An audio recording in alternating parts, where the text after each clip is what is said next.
상처 입은 치유자. 1953년 여름, 한국 전쟁이 막 끝난 대한민국.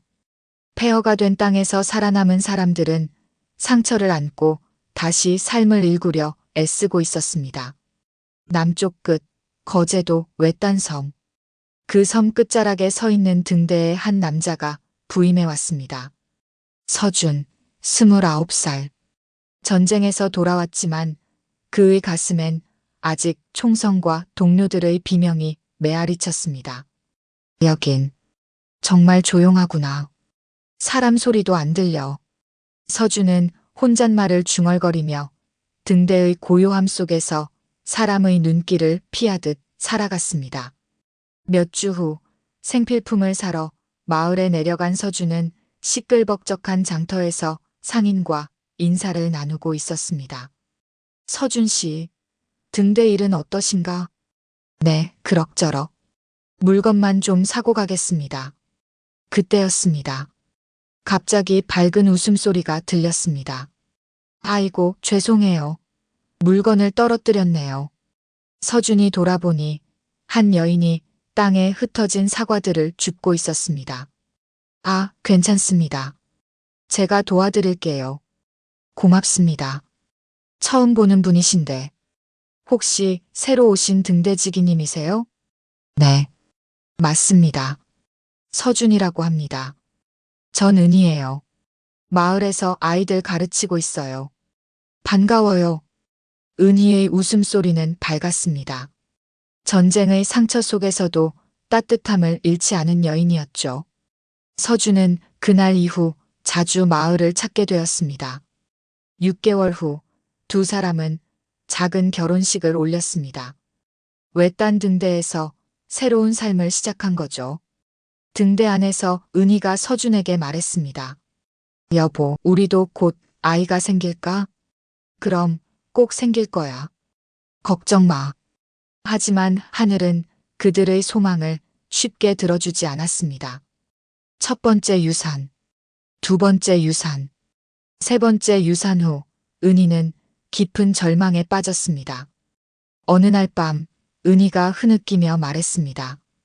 여보, 나는 왜 아이를 가질 수 없는 걸까? 하늘이 우리를 버리신 걸까? 서준은 아내를 조용히 안아주며 대답했습니다. 은희야, 아직 늦지 않았어. 우리 둘이 있잖아. 하지만 난 엄마가 되고 싶어. 우리 아이를 품에 안고 싶어. 등대는 다시 정막에 잠겼고 서준은 아내를 위로할 말을 찾지 못했습니다. 어느 가을날 큰 태풍이 섬을 휩쓸고 지나갔습니다. 다음 날 새벽 서준은 해안을 순찰하다가 놀라운 광경을 목격했습니다. 저건 배야? 바위에 부딪혀 반쯤 부서진 나룻배가 해안에 떠밀려와 있었습니다. 서준이 가까이 다가가자 더욱 놀라운 일이 기다리고 있었습니다. 사람이 있어. 배 안에는 숨이 끊어진 사내가 있었고 그 옆에는 아이다. 살아있는 아이가. 포대기에 쌓인 갓난아기가 희미하게 울고 있었습니다. 서준은 급히 아기를 안고 등대로 뛰어갔습니다. 은희야, 은희야. 왜 그래? 무슨 일이야? 바다에 배가 떠밀려 왔어. 그 안에 아이가 살아있어. 은희가 아기를 보는 순간 그녀의 눈에 눈물이 맺혔습니다. 세상에, 이렇게 작은 아기가 혼자서. 하지만 서준의 마음은 복잡했습니다.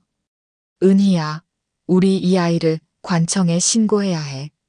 부모를 찾아야겠어. 은희가 간절한 목소리로 말했습니다. 안 돼, 여보. 이건 하늘이 우리에게 보내주신 아이야. 은희야, 이런 식으로는. 제발, 이 아이를 우리 아이로 키우자. 이미 부모는 아마 바다에서.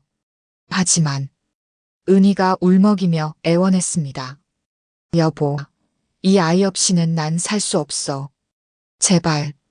긴 침묵이 흘렀습니다. 아기의 작은 울음소리만이 등대 안을 채웠습니다. 마침내 서준이 깊은 한숨을 내쉬며 말했습니다.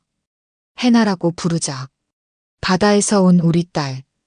은희가 기쁨에 겨워 대답했습니다. 해나, 해나야.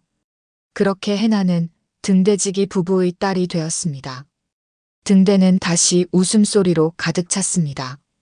해나가 3살이 되던 해의 어느 날, 서준은 장에서 장보기를 하다가 한 여인을 만났습니다.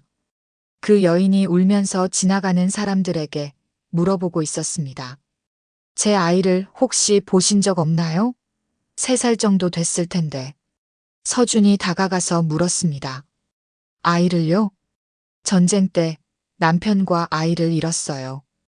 피란길에서 배를 타고 가다가 남편은 물에 빠져 죽고 아기는 제 눈앞에서. 서준의 가슴이 철렁했습니다. 그게 언제였나요? 3년 전 가을이었어요. 태풍이 몰아치던 날, 남편이 아기를 안고 있었는데 파도가. 서준의 손이 떨리기 시작했습니다. 혹시 그 아기가 남자아이였나요? 네. 갓 태어난 남자아이였어요. 정순이라고 해요. 제 이름은. 왜 그러세요? 아니에요. 그냥.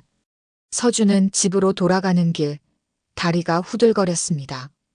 해나가 바로 그 아이였던 것입니다. 그날 밤 잠든 해나를 바라보며 서준은 혼잣말을 했습니다. 하나님, 저를 용서하세요. 이 아이에게는 진짜 엄마가 있는데. 며칠을 고민하던 서준은 마침내 은희에게 진실을 말하기로 결심했습니다. 은희야, 할 말이 있어. 무슨 말? 해나의 진짜 엄마를 만났어. 은희가 충격받은 표정으로 대답했습니다. 뭐라고? 그럴 리 없어. 정순이라는 분이야. 3년 전 그날 남편과 아기를 잃었다고. 은희가 절규하며 소리쳤습니다. 안 돼. 절대 안 돼. 해나는 우리 아이야. 은희야. 이건 남의 목숨이야. 남의 핏덩어리를 3년 동안 내가 키운 아이야. 내가 엄마야. 알아. 나도 아는데. 하지만 진짜 엄마가 살아계셔. 은희는 며칠 동안 울기만 했습니다. 하지만 결국 해나는 친어머니 정순의 품으로 돌아가야 했습니다. 이별의 순간 정순이 감사의 인사를 건넸습니다. 정말 고맙습니다. 제 아이를 잘 키워주셔서. 서준이 조용히 대답했습니다. 이 아이를 행복하게 해주세요. 네, 반드시요. 15년이 흘렀습니다. 어느 봄날 등대에 한 젊은 여성이 찾아왔습니다. 바로 성장한 해나였습니다. 아저씨, 아니 아버지. 서준이 놀라며 답했습니다.